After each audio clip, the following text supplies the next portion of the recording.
అధ్యక్షుడిగా గెలిచిన వెంటనే ట్రంప్ తన పని మొదలు పెట్టేశారు. తాను అధ్యక్షుడినైతే రష్యా ఉక్రెయిన్ యుద్ధాన్ని 24 గంటల్లోనే ముగించేస్తామని చెప్పిన ట్రంప్ అందుకు తగ్గట్టుగానే యాక్షన్ ప్లాన్ రెడీ చేసుకుంటున్నట్లు తెలుస్తుంది. ట్రంప్ గెలిచిన తర్వాత రష్యా అధ్యక్షుడు పుతిన్ తో ఫోన్ లో మాట్లాడినట్టు వాషింగ్టన్ పోస్ట్ వెల్లడించింది. అయితే వీరిద్దరూ ముఖ్యంగా ఉక్రెయిన్ తో యుద్ధం గురించి మాట్లాడినట్టు తెలుస్తుంది. ఉక్రెయిన్ యుద్ధాన్ని విస్తరించొద్దని, ఐరోపాలో మోహరించిన అమెరికా సైనిక సంపత్తి గురించి ట్రంప్ పుతిన్ కు గుర్తు చేసినట్టు తెలిపింది.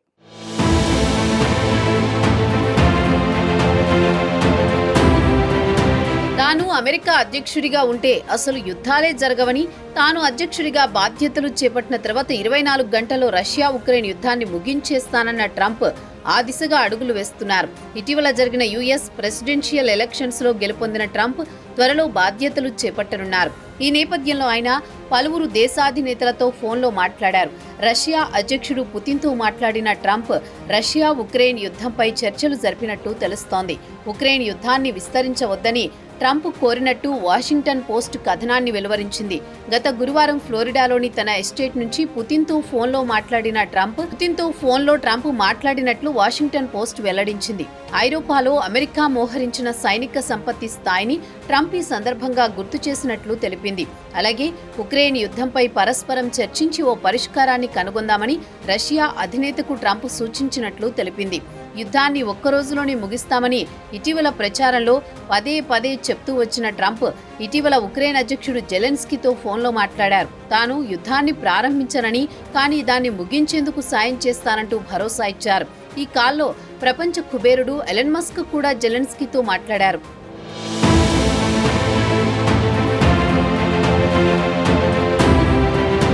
అమెరికా కొత్త అధ్యక్షుడిగా ఎన్నికైన ట్రంప్నకు ఇటీవల పుతిన్ అభినందనలు తెలిపారు. ఎన్నికల ఫలితాలపై మీడియా అడిగిన ప్రశ్నలకు పుతిన్ బదులిచ్చారు. ట్రంప్ను ధైర్యవంతుడిగా అభివర్ణించిన పుతిన్ ఆయనతో చర్చలు జరిపేందుకు సిద్ధంగా ఉన్నానని అన్నారు. డొనాల్డ్ ట్రంప్ను ధైర్యవంతుడిగా పేర్కొన్న పుతిన్ జూలైలో హత్యాయత్నం జరిగిన కొద్ది క్షణాల్లోని తనని తాను హ్యాండిల్ చేసుకున్న తీరు ఎంతగానో ఆకట్టుకుందన్నారు. ఇరు నేతలు మధ్య ఫోన్ సంభాషణ జరిగే అవకాశం ఉందా అని దానిపై స్పందిస్తూ ఒకవేళ ప్రపంచ నేతలు పరస్పర సంబంధాలను పునరుద్ధరించేందుకు ప్రయత్నిస్తే తాను దానికి వ్యతిరేకం కాదన్నారు. ట్రంప్తో మాట్లాడేందుకు సిద్ధంగా ఉన్నట్లు పుతిన్ తెలిపారు. అయితే అది జరిగిన కొద్ది రోజులకే ట్రంప్ పుతిన్ ఫోన్లో మాట్లాడుకున్నట్టు తెలుస్తోంది. అయితే పుతిన్ వ్యాఖ్యలపై డ్రాగన్ కంట్రీ ఘాటుగానే స్పందించింది. ఉక్రెయిన్తో యుద్ధాన్ని ముగించడం, అమెరికాతో సంబంధాల పురోగతి అనేది ఆ రెండు దేశాలకు సంబంధించిన వ్యవహారంగా పేర్కొంది. రష్యాతో తమది నవశక వ్యూహాత్మక భాగస్వామ్యంగా అభివర్ణించింది.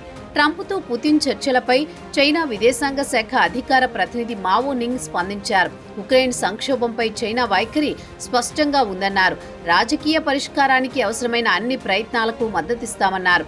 ఇదే సమయంలో చైనా, రష్యాలను కట్టడి చేసేందుకు అమెరికా పాటించే ద్వంద్వ విధానంపై పుతిన్ విమర్శించడాన్ని ప్రశంసిస్తున్నామన్నారు.